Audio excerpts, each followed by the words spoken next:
Bien, bonjour tout le monde. Vous êtes là, vous m'entendez s'il vous plaît?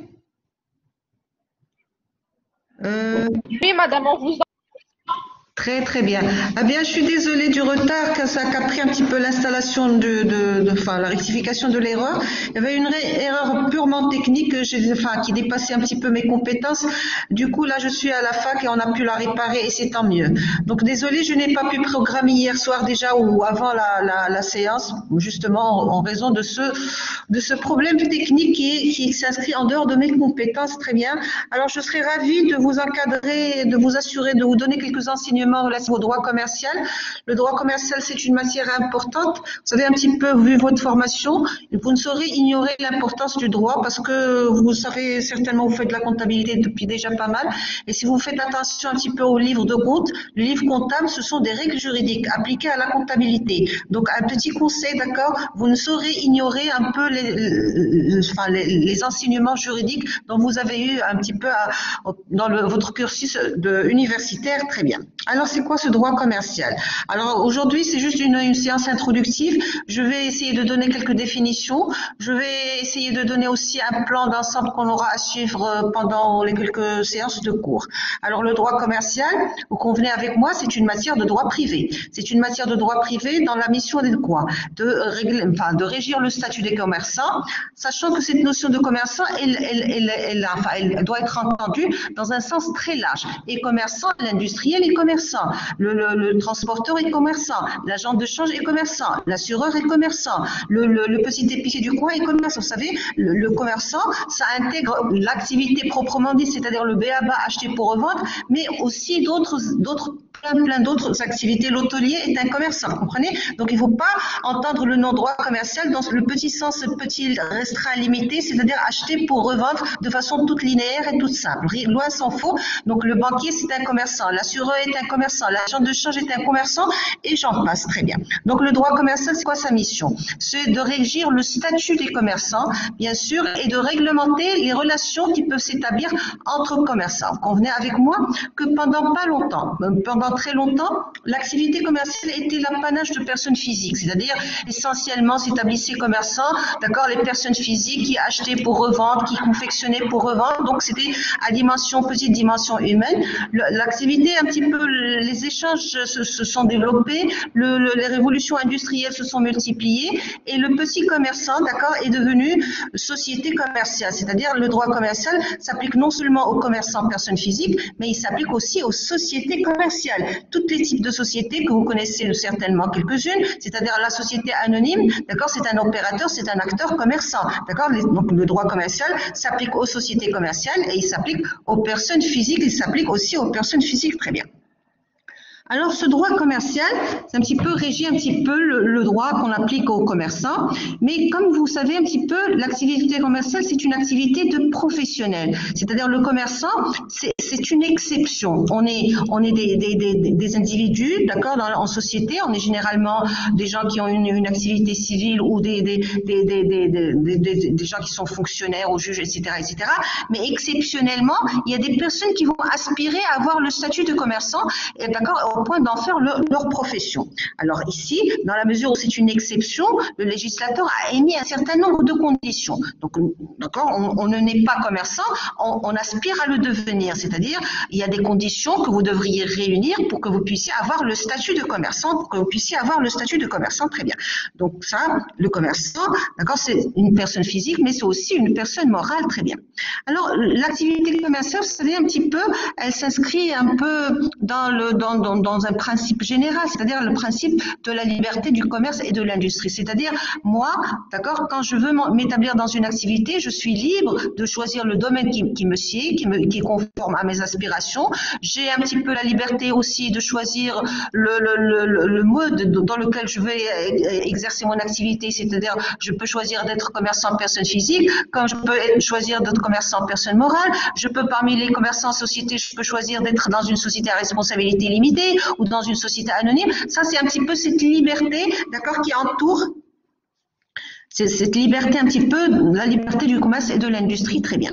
Alors, tout ceci, je vais y revenir, d'accord, avec plus de détails, très bien. Alors, l'activité commerciale, comme je l'ai dit, c'est une activité où le droit commercial, ça a été chronologiquement, c'est-à-dire à travers, en remontant le temps, en remontant l'histoire, chronologiquement, l'activité commerciale ou le droit commercial a été la première matière à se détacher du droit civil, parce qu'initialement, un petit peu vu le développement des sociétés, d'accord, c'était davantage le travail de la terre, c'était primaire, d'accord, etc. Donc, c'était généralement des gens qui exerçaient des activités civiles, Mais petit à petit, un peu, d'accord, on a commencé à fabriquer, d'accord, on a commencé à échanger nos produits, on a commencé à pratiquer le troc, on a commencé, d'accord, à produire davantage et donc à chercher à vendre le surplus ou à l'échanger. Donc, l'idée un petit peu de la pratique commerciale commençait à naître, d'accord. Après, le petit commerçant, d'accord, on l'appelait pas commerçant, on l'appelait marchand, vous savez, parce qu'il marchait au-devant de la clientèle. D'accord, j'ai un trop plein d'une culture précise, d'accord, j'ai produit plus qu'il ne m'en fallait, je peux échanger le surplus, d'accord. On pratiquait ce qu'on appelle le troc. Après, il y a eu la naissance des monnaies, d'accord, contre le surplus, je demandais un petit peu une contrepartie financière.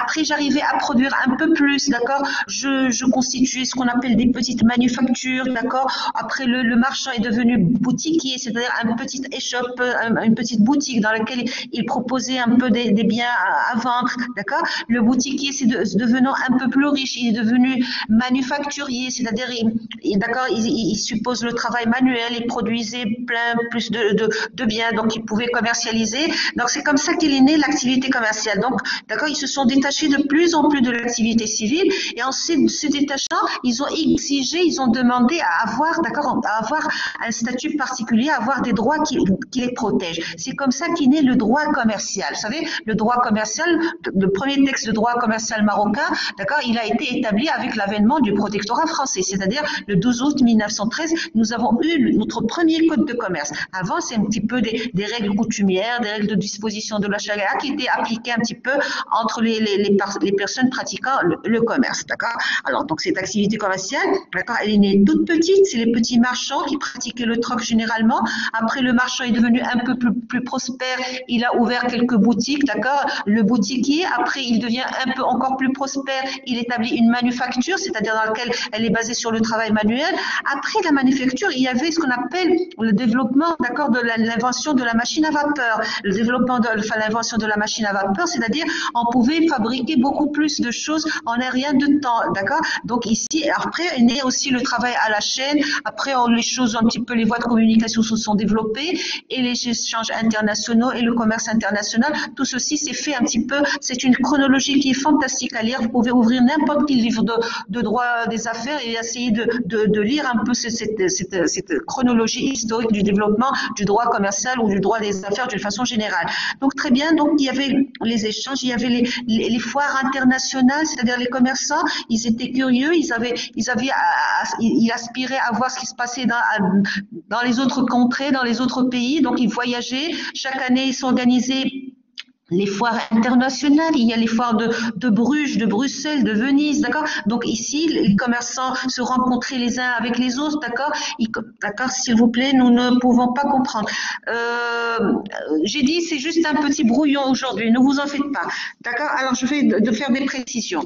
Non, parler rapidement, très très bien. Je parle rapidement parce que j'essaie de rattraper le temps un peu perdu. Ne vous en faites pas. J'ai dit aujourd'hui, c'est la séance brouillon, hein. Ne vous en faites pas, d'accord, je la reprendrai s'il le faut, d'accord. Alors ici, je vais juste placer les cadres. Alors, donc, je vais vous envoyer le cours en PDF. Je vais l'envoyer à votre camarade, d'accord, qui va vous le communiquer. Je lui en ai déjà parlé, d'accord. Donc, on est d'accord. Vous notez ce que je dis, d'accord. Donc, le cours, je vais vous le faire parvenir. C'est un cours PDF. C'est un cours qui se tient bien. C'est un cours qui est assez complet. Très bien.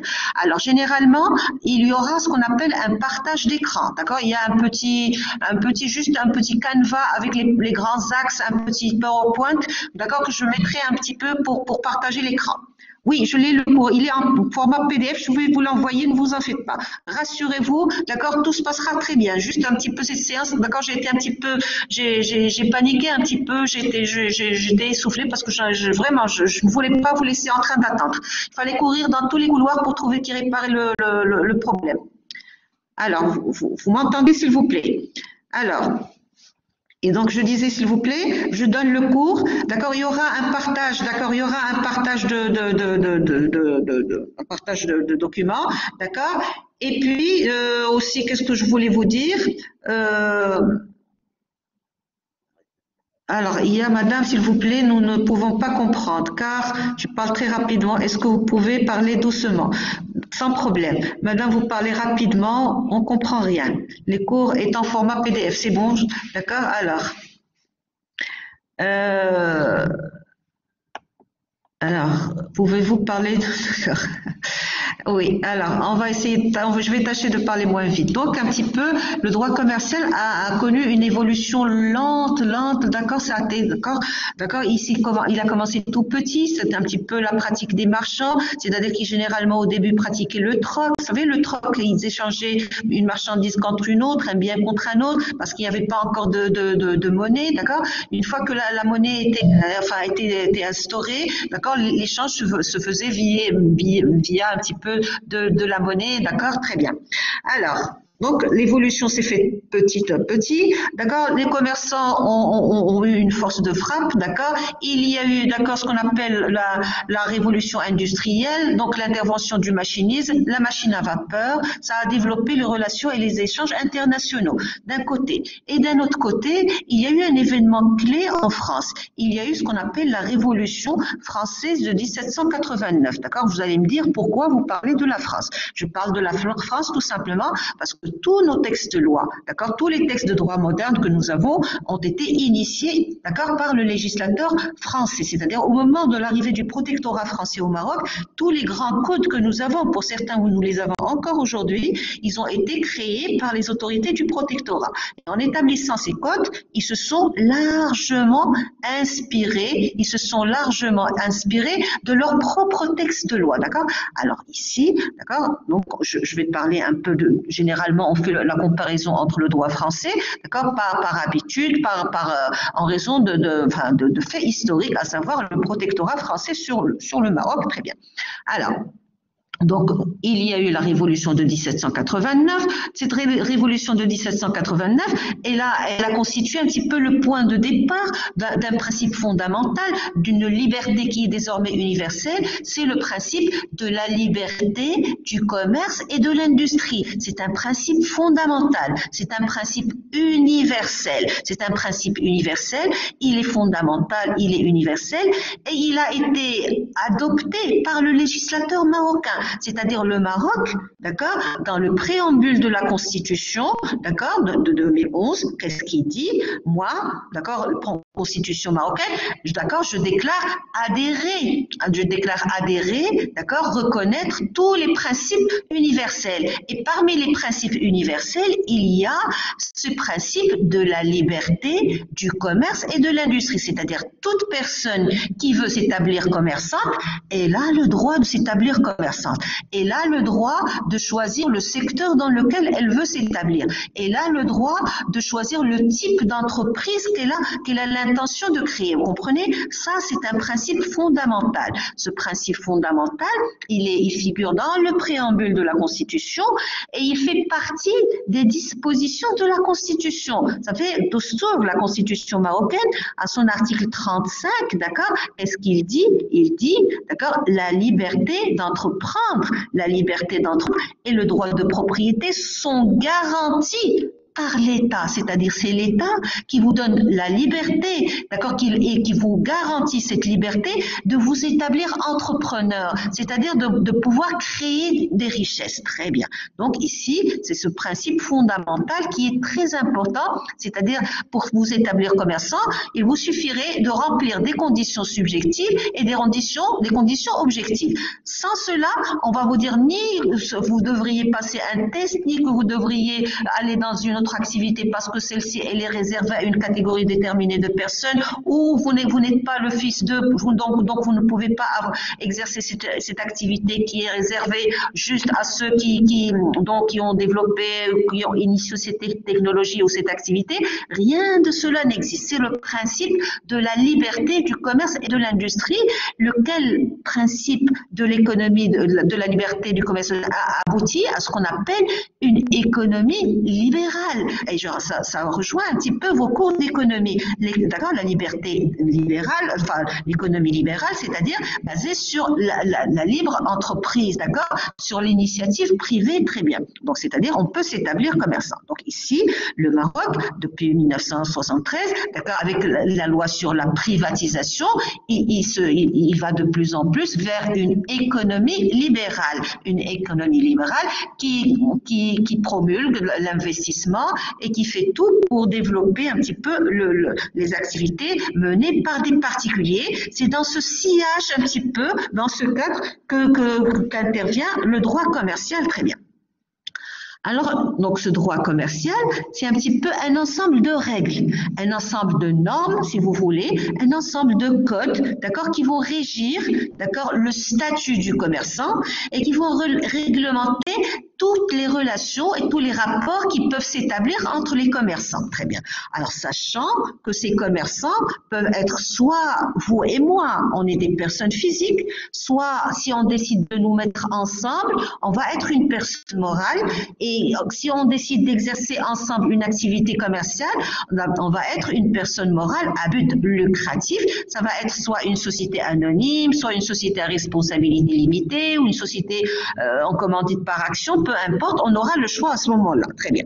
Donc ça, c'est un peu cette introduction à ce cours de droit commercial. Très bien. Maintenant, le droit commercial, d'accord, c'est quoi? D'accord, le droit, la mission du droit commercial, c'est un petit peu, ça vous permet de choisir la structure de l'entreprise, c'est-à-dire moi, en tant qu'acteur, en tant qu'opérateur économique, quand je veux m'établir commerçant, la loi, en raison justement de cette liberté d'entreprise, la loi me permet quoi? De choisir si je veux m'établir comme personne physique, c'est-à-dire commerçant, personne physique, hein, d'accord? Soit, si je veux m'établir comme commerçant, personne morale, une société commerciale. Ça, c'est très important. Et selon que j'ai opté pour une société une société personne physique, une entreprise personne physique, c'est-à-dire un commerçant individuel ou une entreprise individuelle, d'accord, je vais avoir des droits et des obligations d'accord, différentes de l'entreprise société, d'accord? Donc, et ce choix, il est très important. Et ce choix, il est très important. On verra au moment opportun quels sont un peu les avantages et les inconvénients justement de ce choix, entreprise individuelle ou société commerciale, très bien. Alors donc ici, justement cette liberté d'entreprendre ou ce principe de la liberté du commerce et de l'industrie me permet de faire le choix de la structure, c'est-à-dire dans quelle structure, d'accord, j'entends exercer mon activité commerciale. Alors, je peux soit créer une entreprise individuelle, c'est-à-dire l'entreprise individuelle appartient à qui? Appartient à une personne physique, c'est-à-dire moi, j'ai décidé d'établir une boutique, peu importe, dans laquelle je vais vendre un peu des chaussures, mettons, d'accord? Donc, je vais être commerçant personne physique, d'accord? Je vais être commerçant personne physique. Alors, pour que je puisse, d'accord, avoir justement le statut de commerçant, parce que c'est un statut exceptionnel. La loi a mis en avant un certain nombre d'obligations, d'accord, que je dois assumer, d'accord, ou des conditions déjà, d'accord. Alors, il y a des conditions. La loi dit, très bien, vous voulez vous établir en tant que Madame X, vous voulez vous établir commerçant, c'est votre choix, c'est tant mieux, d'accord. Moi, je ne peux pas vous dire non, parce que c'est le principe d'accord, de la liberté du commerce et de l'industrie, très bien. Vous avez fait votre choix, très bien. Cependant, pour que vous puissiez être commerçant, il y a des conditions. Il y a des conditions subjective, c'est-à-dire en relation avec vous, le sujet de droit, en relation avec vous, madame, d'accord, madame X, d'accord, moi, la loi, je vous dis, vous devriez valider un certain nombre de conditions. Ça, ce sont les conditions subjectives. Et aussi, la loi vous dit, vous vouliez aussi vous établir commerçant, très bien, d'accord, à côté des conditions subjectives, vous devriez réunir des conditions objectives, c'est-à-dire en relation avec l'objet de l'activité. En relation avec l'objet de l'activité, là, on va se poser la question de savoir quelles sont les conditions subjectives et quelles sont les conditions objectives pour que vous puissiez avoir le statut de commerçant. Parce que, d'accord, le statut de commerçant fait de vous un professionnel. Vous êtes devenu un professionnel et en tant que professionnel, vous allez avoir des droits, mais aussi vous allez avoir des obligations. Vous êtes en train de suivre, s'il vous plaît?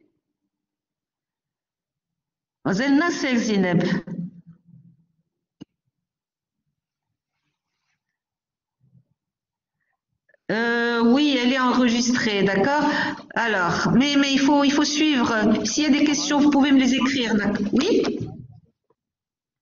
Je n'entends pas, s'il vous plaît.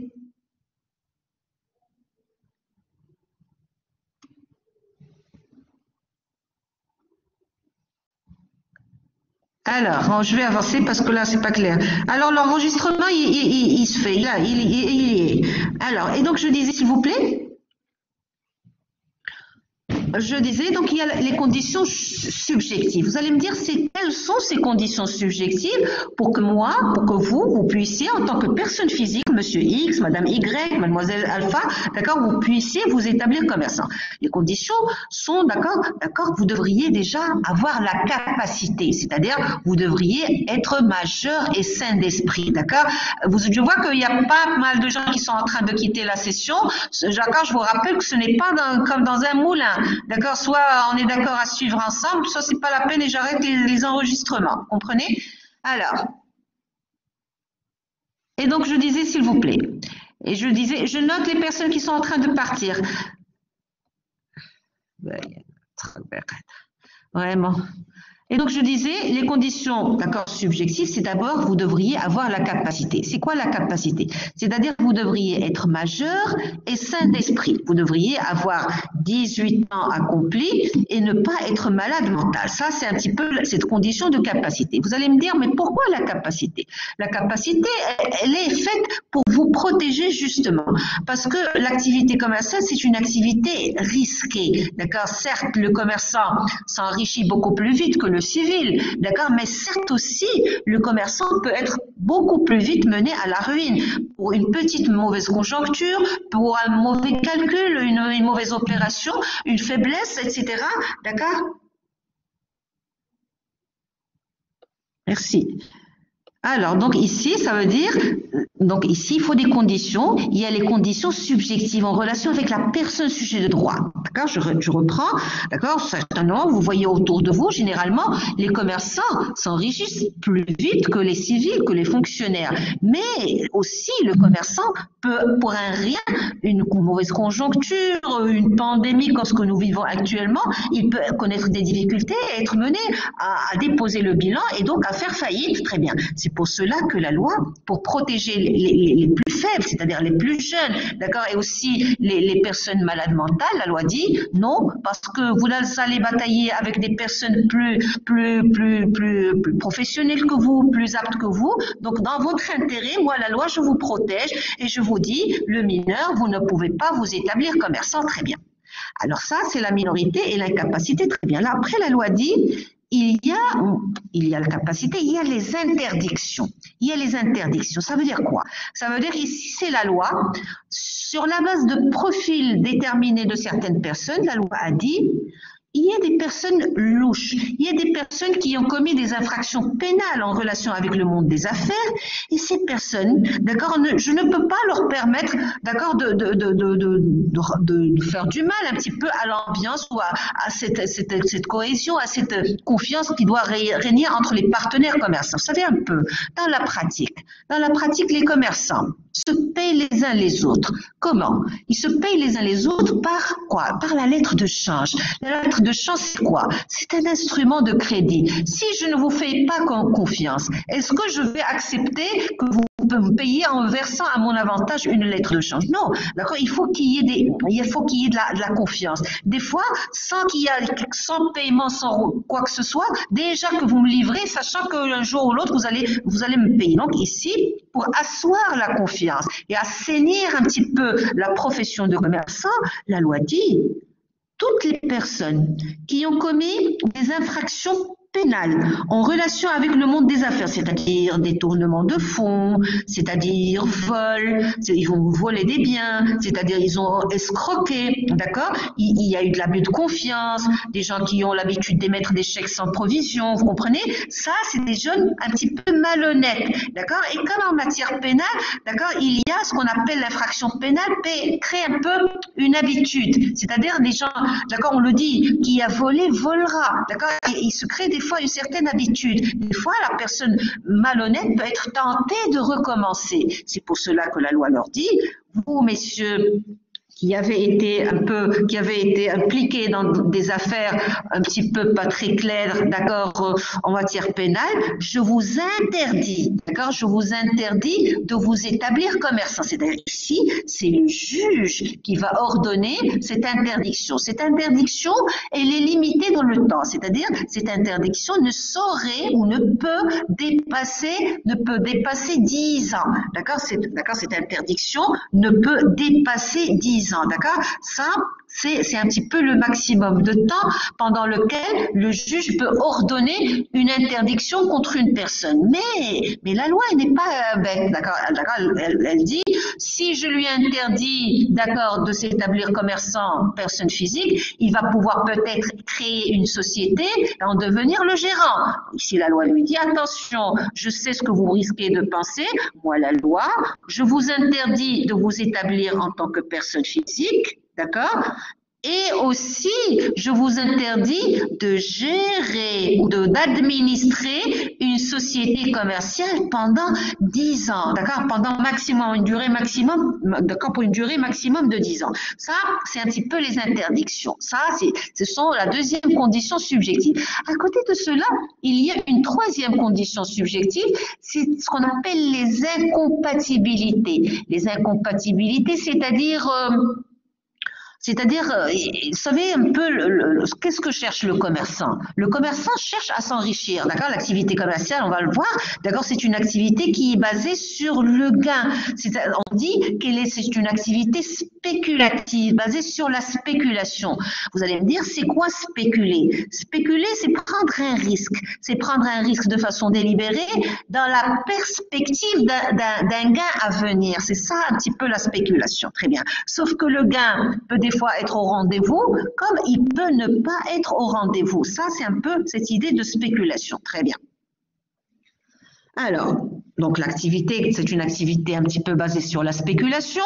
Donc, par définition, le commerçant, c'est quelqu'un qui cherche son intérêt personnel et privé. C'est-à-dire, la loi dit, il y a une incompatibilité. C'est-à-dire une incompatibilité entre, par exemple, un fonctionnaire. Le fonctionnaire, par définition, c'est quelqu'un qui est au service de l'intérêt général. Le juge aussi, c'est un fonctionnaire, il a à cœur de servir les intérêts des autres.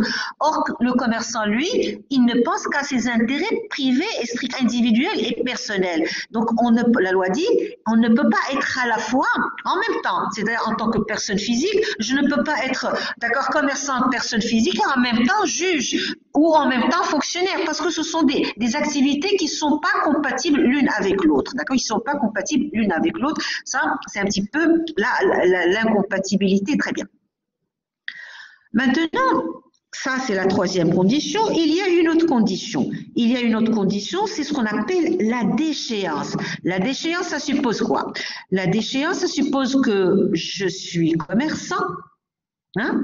Je suis commerçant, et suite à une mauvaise conjoncture, ou suite à des fautes de gestion, suite à je ne sais pas, un événement quelconque, je suis tombée en cessation de paiement. C'est-à-dire, j'ai déposé le bilan, et que en déposant le bilan, d'accord, le juge a ordonné à ce que mes biens soient liquidés et que je n'arrive pas à payer mes créances. C'est-à-dire certains créanciers que j'ai à travers l'exercice de mon activité commerciale, par exemple les banquiers qui m'ont avancé de l'argent, sont toujours créanciers, d'accord, je suis toujours débiteur et le juge n'a rien trouvé à saisir, d'accord, donc ici le juge va ordonner contre moi ce qu'on appelle une déchéance, c'est-à-dire je ne peux je ne peux pas exercer d'activité commerciale, ni gérer une activité commerciale tant que je n'ai pas payé mes créanciers, tant que je n'ai pas épongé mes dettes, tant que je suis débiteur, d'accord, je suis frappé d'une déchéance. Ça, c'est une sanction que va ordonner le juge. C'est-à-dire, vous ne pouvez ni vous établir commerçant, ni gérer, ni administrer une société commerciale tant que vous avez été d'accord, décrit ou décrété comme en situation de déchéance par un juge, très bien. Alors la déchéance suppose un commerçant ayant déjà eu un statut, mais ce commerçant, il est tombé en cessation de paiement. Il est tombé en cessation de paiement et qu'il n'arrive pas à payer, d'accord, tous ses dettes, d'accord. Pour cela, le juge l'interdit, d'accord, l'interdirait d'exercer l'activité commerciale tant qu'il n'a pas été réhabilité. Réhabilité, ça veut dire quoi? C'est-à-dire, on va le rendre encore une fois habile d'exercer l'activité commerciale. Cela suppose qu'il a fait quoi? Cela suppose qu'il a payé. Cela suppose qu'il a payé ses dettes, d'accord? Il est à jour. Le jour où vous aurez payé vos dettes, vous pouvez encore espérer reprendre une activité commerciale. Ça, ce sont les conditions subjectives. À côté des conditions subjectives, c'est-à-dire subjectives, ça fait allusion à quoi? À la personne sujet de droit. Souvenez-vous, les cours de, je ne sais pas, vous le faites en S3, je crois, le cours de droit, d'accord? C'est-à-dire la personne sujet de droit, on dit qu'elle a les droits subjectifs, d'accord? C'est un sujet de droit. Très bien. Maintenant, à côté de cela, il y a ce qu'on appelle, d'accord, les conditions objectives. C'est-à-dire, pour vous établir commerçant, vous devriez valider les conditions subjectives, mais pas que. Dans la mesure où il y a des conditions objectif, c'est-à-dire en relation avec l'objet de l'activité que vous souhaitez entretenir ou entreprendre, pardon, très bien. Alors, les conditions objectives, d'accord, ces conditions objectives sont prévues aux articles 6, d'accord, et 7 du Code de commerce. Les articles 6 et 7 du Code de commerce, ce sont davantage l'article 6 qui dit, pour être commerçant, d'accord, pour être commerçant, on doit faire quoi? Des actes de commerce de façon habituelle et professionnelle, d'accord? Moi, je l'ai complété cette définition, n'est pas aussi complète, d'accord? Donc, les conditions objectives, on peut un petit peu les mettre dans trois petites conditions, d'accord? La première condition, pour que vous puissiez être décrété comme étant commerçant et donc soumis, d'accord, aux droits et aux obligations que la loi a prévues pour les commerçants, qui est une catégorie socio-professionnelle précise. D'accord? Alors, ces conditions, d'accord, vous devriez faire des actes de commerce. Faire des actes de commerce, on va se poser la question de savoir c'est quoi un acte de commerce. On verra qu'il y a 3 types d'actes de commerce. Il y a les actes de commerce par nature, les actes de commerce, ça c'est le plan, c'est pas le cours d'aujourd'hui, vous comprenez. Les actes de commerce par accessoire, les actes de commerce par la forme. On va voir c'est quoi l'acte qui va me donner le statut de commerçant. La loi nous dit c'est l'acte de commerce par nature, très bien. Après, on va se poser la question, qu'est-ce qu'on peut considérer comme acte de commerce? D'accord, c'est d'abord les opérations sur marchandises. Comment est née l'activité commerciale? C'est acheter pour revendre, c'est-à-dire pour revendre. J'achète quoi? J'achète un bien meuble, j'achète, je ne sais pas, un grand sac de sucre et je vends un peu le sucre au détail. D'accord? Donc, je suis commerçant. J'achète, je ne sais pas, plusieurs denrées alimentaires et je les revends au détail. Vous comprenez? Je suis commerçant. Acheter pour revendre, c'est le b.a.-ba de l'activité commerciale. On va voir que l'activité s'est développée avec les développements des voies de communication, développement de la technologie, etc., etc. Donc, on va voir un petit peu les incidences de tous ces développements sur l'activité commerciale. Très bien. C'est bon, vous suivez? Merci beaucoup. Vous m'encouragez, les personnes qui m'encouragent, parce que c'est pas du tout évident de faire des cours comme ça. Alors, j'aurais aimé vous avoir devant moi, mais malheureusement, on va patienter encore cette année. Oui, alors. Et donc, je disais, s'il vous plaît.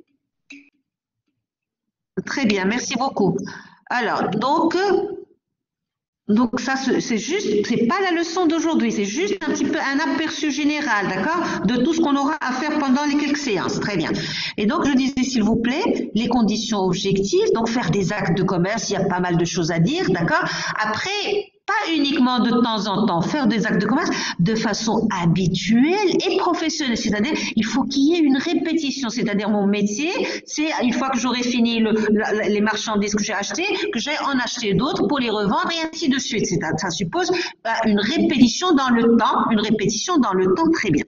Alors, de façon habituelle et professionnelle, et bien pas que. La troisième condition, en mon nom et pour mon propre compte. Ici, ça va nous mener à faire la différence entre le commerçant et le vendeur. C'est-à-dire, le vendeur, c'est pas lui le commerçant. Le vendeur, il est juste salarié. Parce que le vendeur, c'est pas lui qui va percevoir les gains, ni c'est pas lui qui va devoir assumer les pertes. D'accord? D'accord? C'est le commerçant, c'est lui qui va fixer la politique, c'est lui qui va fixer les prix, c'est lui qui va donner les consignes, d'accord? Donner les instructions aux vendeurs, qui va les appliquer. Et quand il y a des gains, c'est les vendeurs qui va les avoir.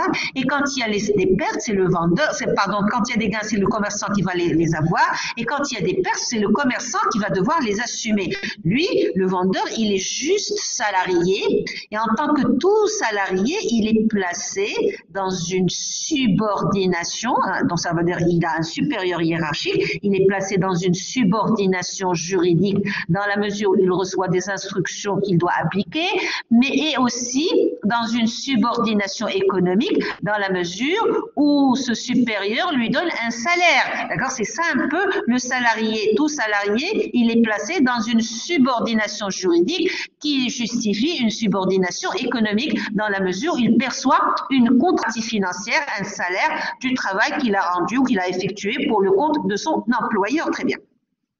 Alors ça, ce sont les conditions. À côté de cela, ça, c'est pour l'entreprise individuelle.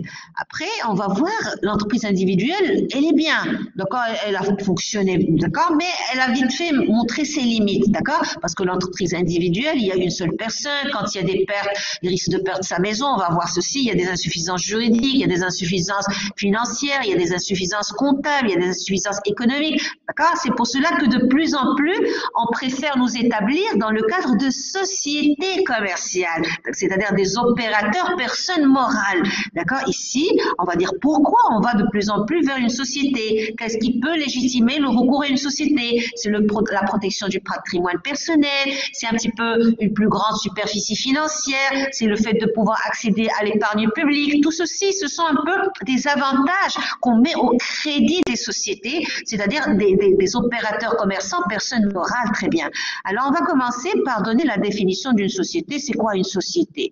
L'article 982 du Code civil nous dit une société est le contrat par lequel deux ou plusieurs personnes mettent en commun leurs biens, leurs services ou les deux à la fois, en vue de quoi? En vue de partager le bénéfice qui pourra en résulter. Ça, si vous voulez, c'est la définition du contrat de société. En partant de cette définition, on va essayer de trouver ensemble, d'accord, on le faisait, d'accord, les éléments qu'il faut réunir, d'accord, qu'on appelle les éléments constitutifs ou les éléments de fond pour donner naissance à une société. Alors, les éléments constitutifs pour créer une société sont quoi?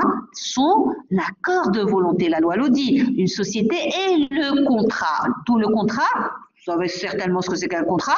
Contrat, c'est un accord de volonté entre deux ou plusieurs personnes. Très bien. Alors, c'est un contrat, d'accord? Alors, c'est l'accord de volonté par lequel deux ou plusieurs personnes décide de mettre en commun. Donc, ça suppose la mise en commun d'apports. C'est-à-dire, moi, je vais donner 10 000 dirhams comme apport, l'autre va donner, je ne sais pas, un fonds de commerce comme apport, l'autre va donner, je ne sais pas, des denrées alimentaires comme apport. D'accord? Ça, c'est ce qu'on appelle les apports, la mise en commun d'apports. D'accord? Vous connaissez certainement ça parce que généralement, avec mes étudiants, il y a toujours le répondant dans d'autres matières. D'accord? Donc, il y a trois types d'apports qu'on verra.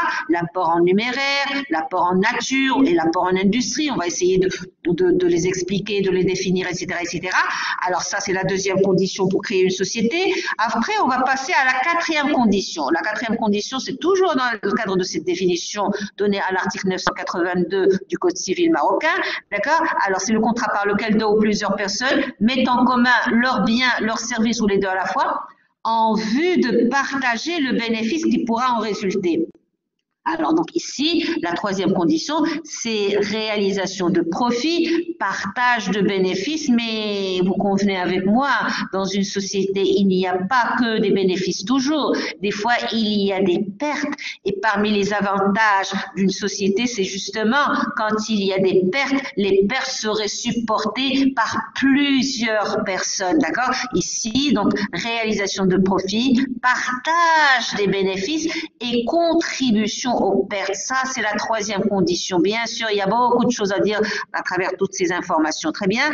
Et enfin, il y a un quatrième élément sous-jacent, c'est ce qu'on appelle l'affectio societatis. C'est un petit peu le ciment qui va solidifier le lien, d'accord, l'accord de volonté qu'on appelle l'affectio societatis, qui va permettre à une société de durer et de perdurer et de longtemps et le plus longtemps. Nous savons qu'il y a des sociétés qui dépassent et de loin l'âge d'une personne humaine, d'accord. Il y a des sociétés qui ont un petit peu 3 générations, 3 siècles, 2 siècles, 4 siècles. D'ailleurs, on sait virtualomètre, c'est le fameux since 1800, since 1700, etc., etc.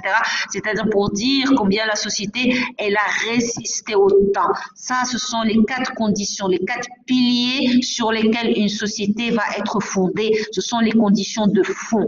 À côté de cela, très bien, voilà, très bien, voilà, c'est ça un petit peu.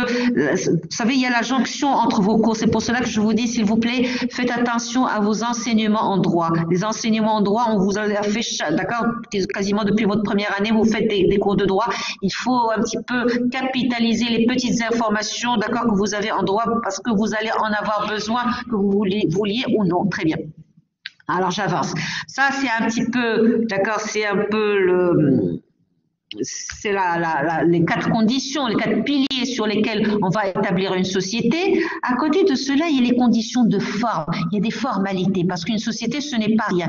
Une société, ça suppose des statuts, c'est-à-dire un écrit, d'accord, authentique, c'est-à-dire quelque chose qu'on va garder pendant longtemps. C'est ce qu'on appelle les statuts qu'on va rédiger, qu'on va faire publier, etc., etc., d'accord. Et il y a aussi, d'accord, des formalités administratives, des dépôts, des dénominations sociales, etc., etc. Ça, ce sont ce qu'on appelle les conditions de forme qui sont tout aussi indispensables pour une société qu'une simple. D'accord, très bien.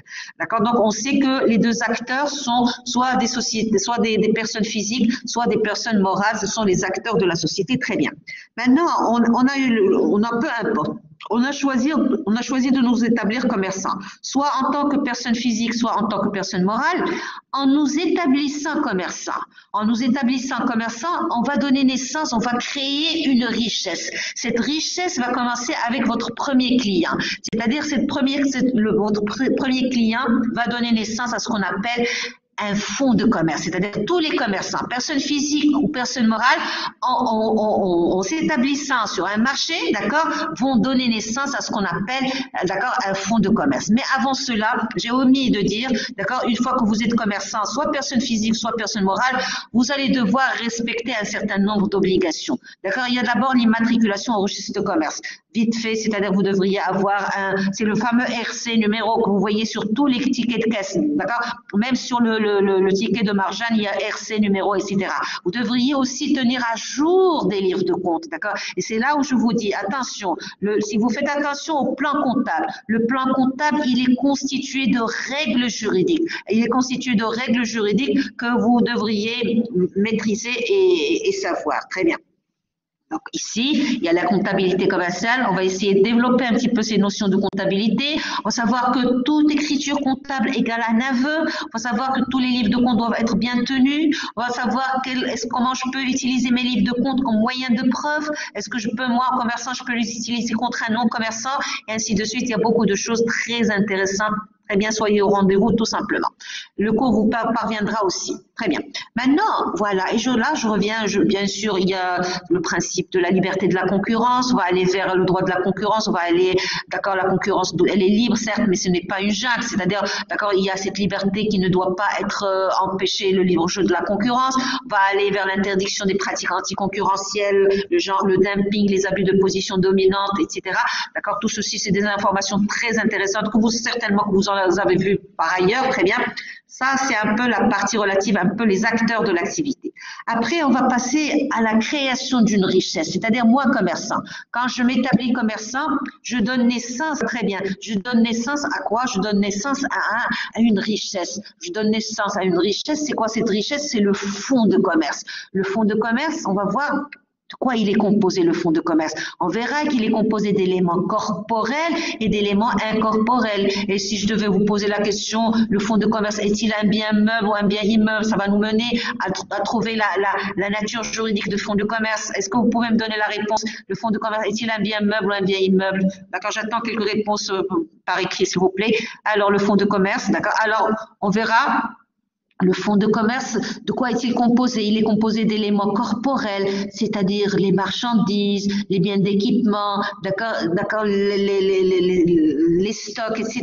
Ce sont les éléments corporels, c'est-à-dire ceux qu'on touche, qu'on voit, qui ont un corps, qui ont une corpulence et qui occupent une place dans l'espace. À l'opposé des éléments corporels, le fonds de commerce est composé d'éléments incorporels. Il est composé d'éléments incorporels, notamment la clientèle et l'achalandage, notamment le nom commercial ou la dénomination sociale, notamment les droits de la propriété industrielle, à savoir les brevets d'invention, les marques de fabrique, les dessins et modèles, d'accord. Tout ceci forme ce qu'on appelle les éléments incorporels du fonds de commerce. Et si vous êtes locataire des murs, c'est-à-dire du bâtiment dans lequel vous avez ce qu'on appelle le droit au bail, ça, ce sont les éléments ou les composantes du fonds de commerce. Très bien. Donc, il y a les éléments corporels, il y a les éléments incorporels. Très, très bien. Alors après, on va se poser la question, mais quelle est la nature juridique du fonds de commerce? Le fonds de commerce, d'accord, je n'ai pas eu de réponse. Est-il un bien meuble ou un bien immeuble? Alors, le fonds de commerce, oui? Est-il un bien meuble ou un bien immeuble, le fonds de commerce? Vous aviez demandé la parole, quelqu'un? Alors, le fonds de commerce, c'est un bien meuble incorporel. Le fonds de commerce, vous le savez certainement, vous devriez, voilà, très bien. Mais plus exactement, un bien meuble incorporel. C'est un bien meuble incorporel, pourquoi? Parce que l'élément clé dans un fonds de commerce, c'est la clientèle. D'accord? C'est la clientèle. Et la clientèle, c'est quoi? C'est un chiffre d'affaires, d'accord? Ce sont des parts de marché. D'accord? En termes juridiques, on parle de clientèle. En termes comptables, on parle de chiffre d'affaires. Et en termes économiques, on parle de chiffre de parts de marché. Très bien, ce sont un peu des synonymes, sauf un peu, ça dépend du domaine dans lequel on s'inscrit, mais pour le juriste, on parlera de clientèle. C'est-à-dire la clientèle, très bien, c'est un bien meuble, mais plus exactement incorporel. C'est un bien meuble incorporel, parce que l'élément clé dans un fonds de commerce, c'est la clientèle. C'est la clientèle. Sans la clientèle, il ne peut y avoir, d'accord, de fonds de commerce. Très bien. Alors ça, c'est la nature juridique et bien sûr aussi la magie du fonds de commerce et l'intérêt de tout savoir juridique, c'est que à travers des règles juridiques, et notez bien ceci, à travers des règles juridiques, à travers des pratiques et des techniques juridiques, il n'y a pas de biens qui puissent rester inexploités, c'est-à-dire tous les biens dont dispose un commerçant, d'accord, une personne d'une façon générale, vous pouvez les exploiter au maximum, c'est-à-dire moi, commerçant, tout en exploitant mon fonds de commerce. Je peux le donner en nantissement. C'est-à-dire, je suis en train d'exercer mon activité et j'ai besoin d'un crédit, je vais solliciter le crédit et c'est ce même fonds de commerce que je vais pouvoir donner en nantissement. Moi, commerçant, j'ai besoin de renouveler mes machines. Je peux les acheter dans le cadre d'un crédit bail. Ce sont ces mêmes machines qui sont données en nantissement. Comprenez? Moi, commerçant, je peux pratiquer le factoring, c'est-à-dire d'accord, vendre mes créances, d'accord, toutes mes factures, je peux les transférer à quelqu'un qui va me les payer immédiatement. Donc j'ai, d'accord, une trésorerie immédiate et rapide, d'accord, et c'est lui qui va se charger de se faire encaisser après, bien sûr, mais moyennant une commission. Tout ceci, ce sont des pratiques et des règles juridiques, c'est-à-dire le nantissement du fonds de commerce, le nantissement du matériel, le warrantage sur un peu les stocks et les marchandises, d'accord, le factoring, d'accord, tout ceci, ce sont des règles et des techniques juridiques qui vont faire rentrer l'entreprise commerciale dans une dynamique constante, d'accord. Il n'y a pas un bien, il n'y a pas quelque chose qui puisse rester inexploité, d'accord. Tout bien dont dispose un commerçant, d'accord, il peut l'utiliser pour se faire encore plus riche, d'accord, se faire encore plus riche, et bien sûr tout ceci pour sécuriser ses créanciers, tout simplement. Voilà. Ça, si vous voulez, c'est un peu le plan du cours. Le plan, on va commencer déjà par parler des acteurs de l'activité économique, de l'activité commerciale, si vous voulez. Qui peut être commerçant? D'accord, la réponse, ça peut être une personne physique, ça va être une entreprise individuelle, comme ça peut être une société, c'est la société commerciale. D'accord? Une fois que vous êtes acteur, opérateur, commerçant, d'accord, vous allez devoir assumer des obligations. Il y a des droits, mais il y a aussi des obligations. Parmi les obligations, c'est le fait pour vous vous devriez vous faire immatriculer, vous devriez tenir des livres de compte, vous devriez respecter les règles de la concurrence, etc., etc. Très bien, on est acteur, on est opérateur économique ou commerçant, d'accord? Donc, en nous établissant commerçants, on va donner naissance à une richesse qu'on appelle le fonds de commerce. Le fonds de commerce, à travers sa composition, d'accord, diverses compositions, et aussi c'est un bien meuble, et aussi le fonds de commerce n'est pas un bien, mais une universalité de biens, c'est-à-dire un groupe de biens, c'est-à-dire je peux vendre tout mon fonds de commerce dans sa globalité, comme je peux vendre uniquement certains éléments de mon fonds de commerce. Je peux donner en location-gérance tout mon fonds de commerce, comme je peux constituer, je ne sais pas, une franchise sur mon nom commercial et ma marque de fabrique. Vous comprenez? C'est ça la magie du fonds de commerce. Le fonds de commerce, ce n'est pas un bien qui doit subir en un bloc la même opération, non, d'accord? D'accord, il peut faire l'objet d'opérations diverses et multiples, d'accord, selon les besoins de l'opérateur ou de l'entrepreneur commerçant. Très bien. Alors ça, c'est ce panorama un peu là où va nous mener le cours. C'est un cours qui est très intéressant. D'accord, c'est un cours qui est vivace et dynamique. Je vous invite, d'accord, à y assister, je sais pas, essayer de poser des questions. Là, je vais essayer de passer en revue le chat pour voir s'il y a des questions. Alors, donc, merci, d'accord, pour certains qui m'ont répondu, d'accord, merci de m'encourager. Je vous dis que c'est pas du tout évident, j'aurais aimé vous avoir devant moi, mais malheureusement, c'est pas le cas, d'accord, vous arrivez à suivre, je suis contente, d'accord. Maintenant, vous pouvez me dire à la fin, j'attends, hein, est-ce que vous avez pu suivre, s'il y a des choses que vous souhaiteriez, d'accord, je peux attendre quelques modifications, quelques propositions, d'accord, j'attends, s'il vous plaît. Alors, vous arrivez à mieux suivre, s'il vous plaît? Vous êtes là? Est-ce que vous nous envoyez le PDF? Je vais l'envoyer à votre camarade. D'accord, monsieur, j'ai oublié son nom, votre camarade, hein, d'accord? Je le remercie d'ailleurs. D'accord, c'est lui qui va vous l'envoyer après, d'accord? Très bien. Donc, ça va, vous avez pu suivre, ça va? Donc, le plus important, c'est le cours, je vais vous l'envoyer. Ok. Donc, on se dit à la semaine prochaine. La séance, elle est enregistrée. Très bien. Enregistrée. Vous avez travaillé comme ça la dernière fois? Ça a été pour vos révisions pour le semestre 3? Très bien. Est-ce que vous allez nous donner les examens blancs? Comment? C'est pas pour tous les modèles. Ah, d'accord. Oui. Ouais, il y avait des modules en présentiel? Non, à distance, mais ne sont pas enregistrés, les séances. Ah, il y en a qui veulent pas enregistrer le cours. Pourquoi? Bon, ça peut vous aider. Vous avez juste un audio yak? Non, parfois des audios ou bien en direct avec le prof. Ça dépend de ce qu'a choisi le prof.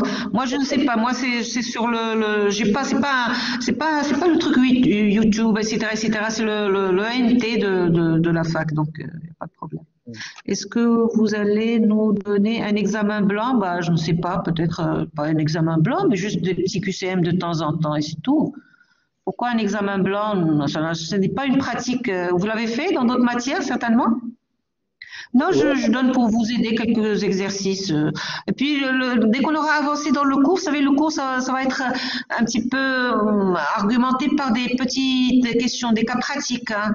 Vous allez, pour vous mettre en situation, ce qu'on appelle des mises en situation. Vous pouvez avoir X, Y, il a acheté, il n'a pas acheté, ou il a constitué une société, qu'est-ce que vous pensez, d'accord? Donc, chaque fois que c'est possible, je donne des situations, des mises en situation.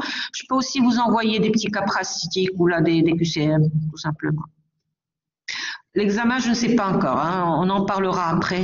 J'espère que ça va pas être des QCM parce qu'il y en a marre. J'aimerais bien vous voir rédiger des petites choses. Ouais. Bien, bah, on se dit au revoir à la semaine prochaine, Inch'Allah. Alors, je viendrai vers vous pour vous essayer de programmer le cours. Aujourd'hui, ils ont réglé la chose, donc c'est tant mieux, à la bonne heure. Eh ben, j'étais ravie de pouvoir faire cette séance introductive. Et donc, la prochaine étape, c'est de vous envoyer le cours et on se revoit la semaine prochaine, Inch'Allah. Merci beaucoup.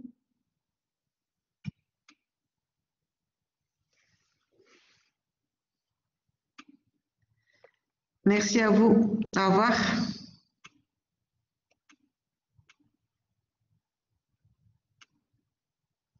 Très bien, vous êtes bien aimable, c'est très gentil à vous. Continuez comme ça et bon courage.